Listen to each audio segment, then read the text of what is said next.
Hello again. When a simple person hears the word modeler or the phrase building models, they often imagine a lonely person. They think we sit alone in the room all days and just play with the plastic toys. Maybe in some way it is true, but mostly this is mistake. Modelers are a big community. We talk online, we meet at competitions and exhibitions. We don't just sit at a table. We like to travel, visit museums, study the architecture of different cities, see old machines in person, and just have a good time. A few days ago, I had a trip like that to Riga. Every time I am there, I visit the local hobby shop, and, of course, I always buy something. This time, I have something special to show you. I hope you didn't read the title of this video yet, so it will be a surprise. So, today I will tell you about the museums in Riga, show you the hobby shops, and show you my new purchase. And of course, we will open one very interesting box and look at the parts inside. Let's start. Alright, episode number 5, a mysterious box with a plastic bottle inside. But first, let me tell you about my trip to Riga and the local museums. I've been to many of them, but there are still a few I haven't visited yet. For instance, the Riga City Museum of History and Navigation is fascinating. You can really get a feel for how people lived here throughout the centuries. Right next door is the Art Museum Riga Bija. They have exhibits from all over the world: ancient Roman coins, ancient Egyptian artifacts, including a real mummy, and cultural items from India, China, and Japan. And the paintings, of course, they are beautiful. There are also a unique video game museum in Riga. The entry fee is cheap, and it's not just for looking. You can actually play the old pixelated games. On the first floor, there are even sell cartridges for Sega and Dendy. Right there, behind a shop window, I spotted some model kits. There was some Warhammer, a rare vintage kit from Nova, and an old Zvezda P2 set. Did you spot the monogram box too? Moving on, here is the Powder Tower, the Latvian War Museum. Entry is free. You can check out the weapons from different eras: sabers, rifles, machine guns, muskets, and cannons. Take a look at the varnished wooden stock and the color of the metal. You can see the wear of tear. The cannons bear the marks of 2 days in battle. Even here, there are display of scale models. Maybe the quality isn't quite at the level of the major modeling competition, but they are still very interesting. A couple of them could easily hold their own at the big exhibitions. But my absolutely favorite is the Riga Motor Museum. It's brilliantly designed. 3 floors of cars, bicycles, motorcycles, and strangely enough, old radios. Everything is in the present condition. My favorite is the 1913 Russell fire truck, and right next to it, if you look up, there is massive model of the Tsarist era bomber, the famous Ilya Muromets. This time, I also visited the Railway Museum. It is small, but I highly recommend it.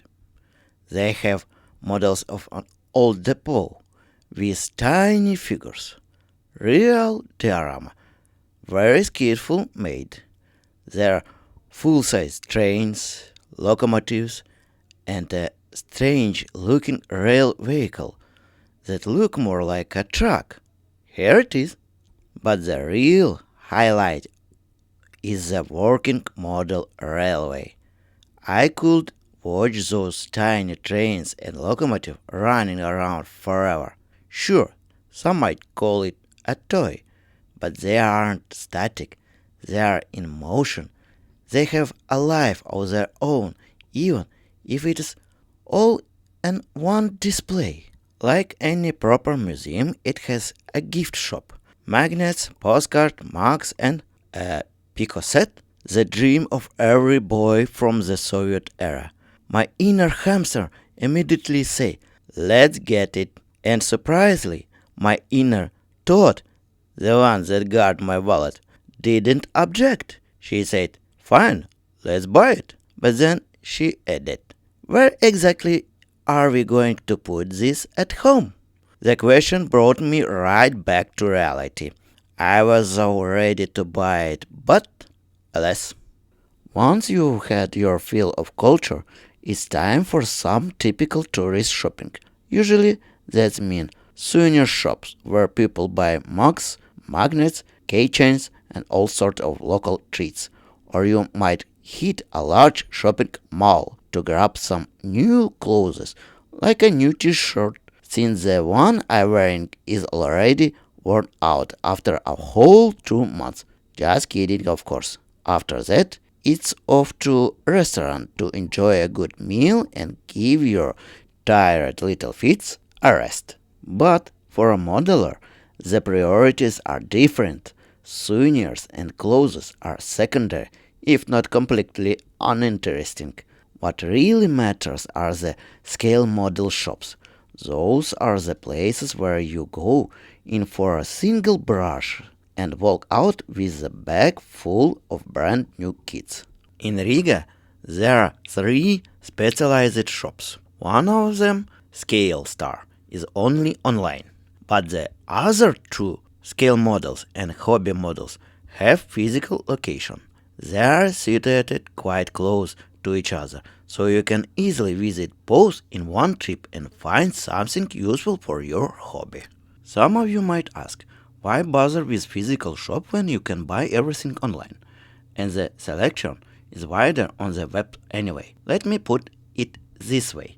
In an online store, you won't find real human interaction. Those places act as hub for modelers who might otherwise never meet in real life. For instance, a shop assistant in one store told me she collects die-cast cars herself and has quite an impressive collection. She tried to get her son into the hobby, but unfortunately without success. In the other shop, an employee told me, strictly off the record from my reliable and unreliable sources, that the parts and models for the famous working layout in Railway Museum was actually purchased from them. But the most important thing you can do online is finding hidden treasure. In a real shop, all the boxes are right there in front of you. You can feel them with your eyes, examine the sprues, and sometimes stumble upon rare, unique kits that have long since vanished from online listing. As an example, let me tell you about some of my own unusual finds. Usually, when I visit a model shop, I look for early 20th century subjects, kit I don't already own. If I don't find anything, I grab some supplies, paint, brush, varnish, or pigment. But sometimes you walk in and find yourself asking, wait, what happened here? Mountains of die-cast models are staring at you right from the display case.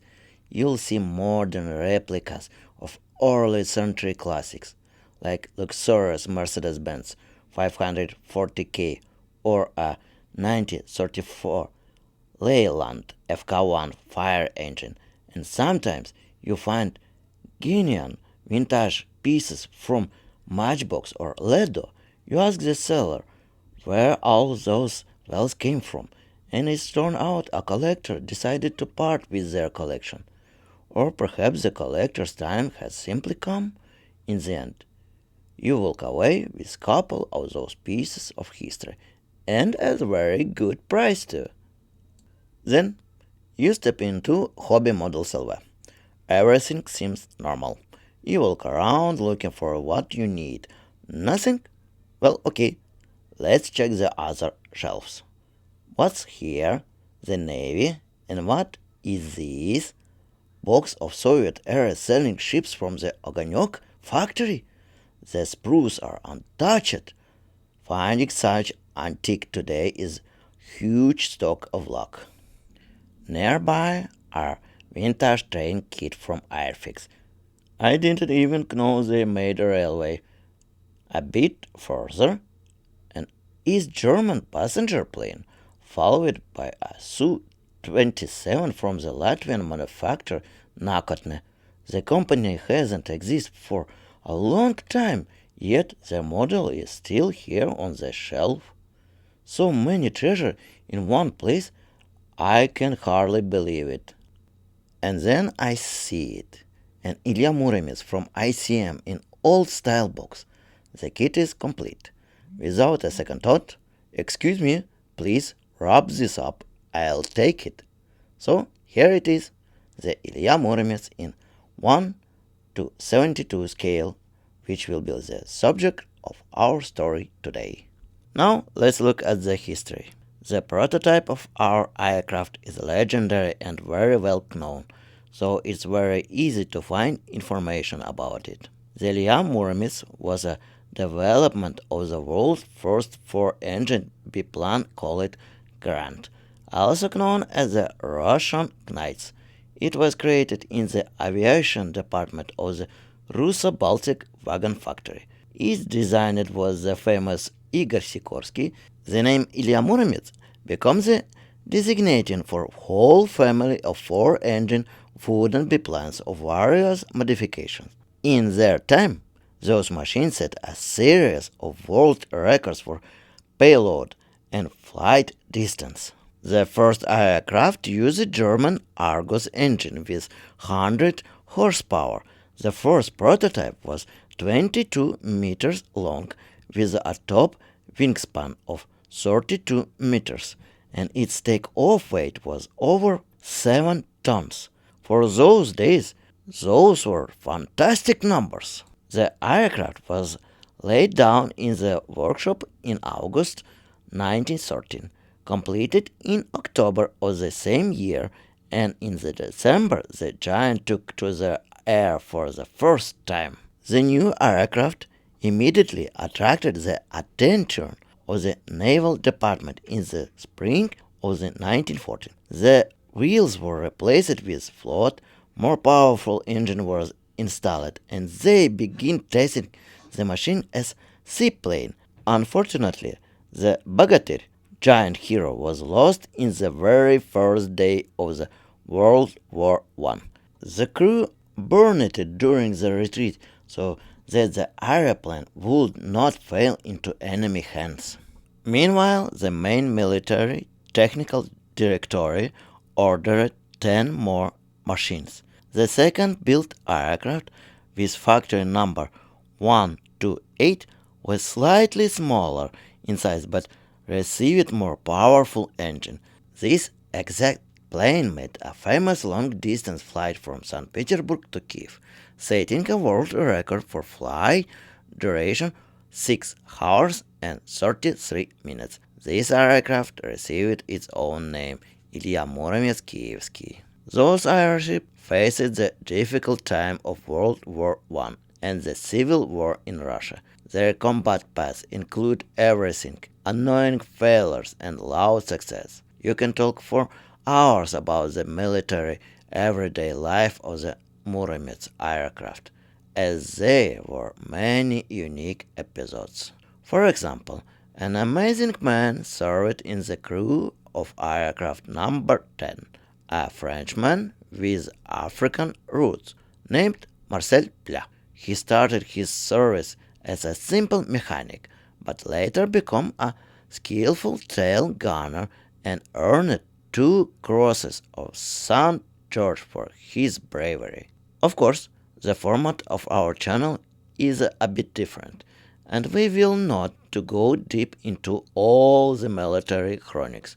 But if you are interested in this topic, I sincerely recommend an excellent book by Marat Harulin, the legendary Ilya Muromets, the first heavy bomber. Interesting photos. Well, let's start with this photograph. Yes, this is the exact prototype that the Russian Naval Department bought and equipped with float. The number of this aircraft is 107. The most interesting part for us is that this photo was taken in Libava, which is modern Liepaja, in May 1940. For those who love the modify and rebuild plastic models, this is a very attractive option for deep conversion of the Ilya Muromets. Of course, that is if you can actually find this rare kit to use as a base. Next, take a look at these following pictures. This is not just one photo but a whole series.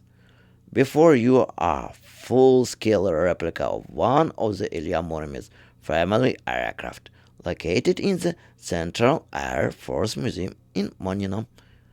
I cannot judge how historically accurate this model is.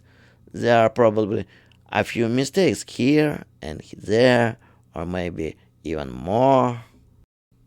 But nevertheless, even in this form, it is incredibly interesting to study the design of this legendary giant. All the numerous ribs, the tension wires, the open breech, and the cockpit. It looks monumental and very fascinating. I wish I could see this giant in real life. And now, commercial break. Are your legs numb? Is your back stiff and your shoulders aching? Does your neck make a nasty cracking sound every time you move it? And does your room constantly smell like a glue, resin, and all that other modern chemistry? Don't worry, the Baltic Modeler channel suggests going for a walk. Go get some fresh air in the park, dance at the rock concert, or visit some museum.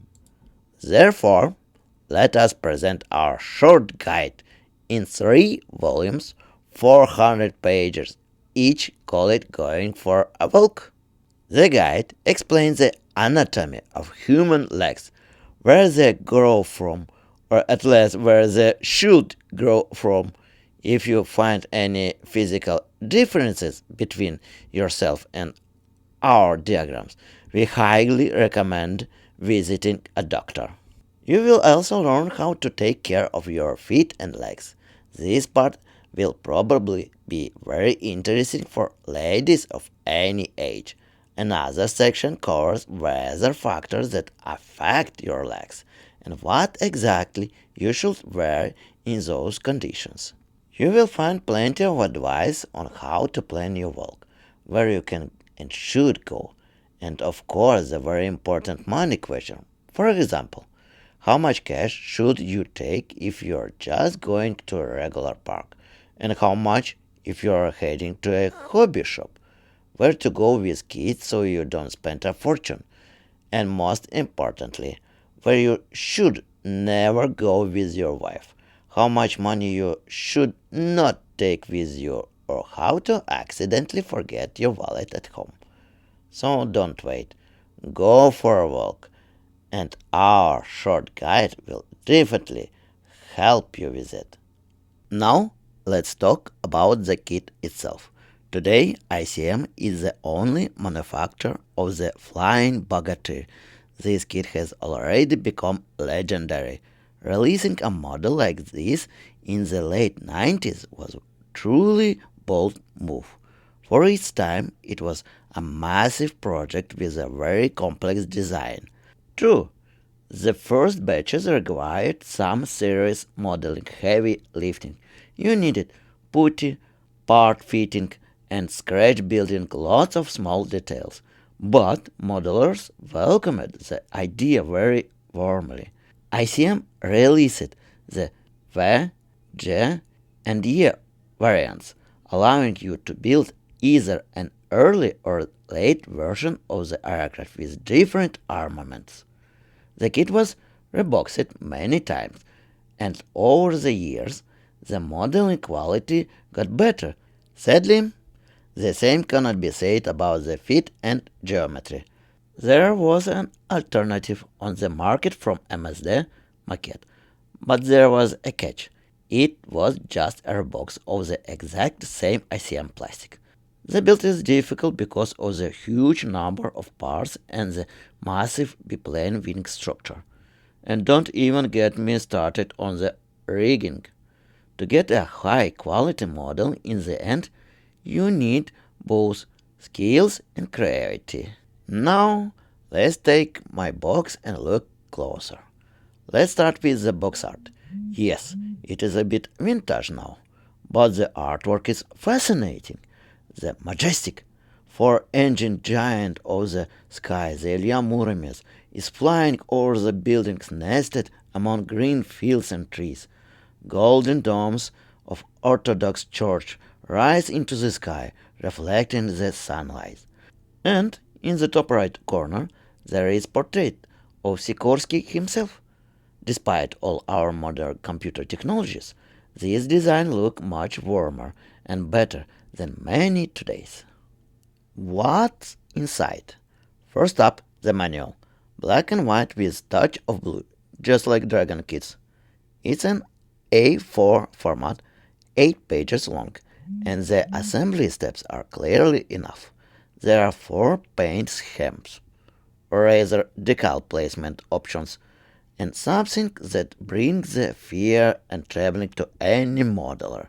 The rigging diagram. Look like this will be the hardest part of the build. Let's look further. The sprue bags are neatly opened. I assure you, it wasn't me. Apparently the previous owner or some other modeler just couldn't wait to check them out. Well, let's not deny ourselves the pleasure either. There is some flash, but it's minimal and not critical. Easy to clean up. There are some ejector pin marks, but that's not a problem for an experienced modeler. Even though this model is in 1/72 scale, you can tell right from the sprues that its size will be impressive. The level of detail, whether it's the fuselage, panel lines, or the wing texture, is basic, but it is a great base for upgrade. As we remember, early version of the Ilya Muromets used German Argus engine, but when World War I started, that became a problem. So the Russo-Balt Wagon Works developed the domestic RBVZ 6 engine. If you want, you can design and 3D print it yourself. You can do the same with the float to build the naval version that served in the naval ministry. And finally, the decals. Of course, they are not cartograph, but they are usable. So, this is the rare kit I got. Overall, I am very happy with it. And finally, let me philosophize a bit as always. The Ilya Muromets model by ICM turned out to be truly unique and interesting. You can just build it straight out of the box, or you can put your heart into it and add a ton of custom modifications. Or you can just put the box on shelf without even opening it, keeping it as rarity. But no matter how unique and interesting model is, please don't forget about your family, loved ones, and friends. Get together for picnic, visit each other, and go out more often to get some fresh air. And if you suddenly don't know where to go, well, we happen to have a very tempting offer for you in 3 volumes, 400 pages each.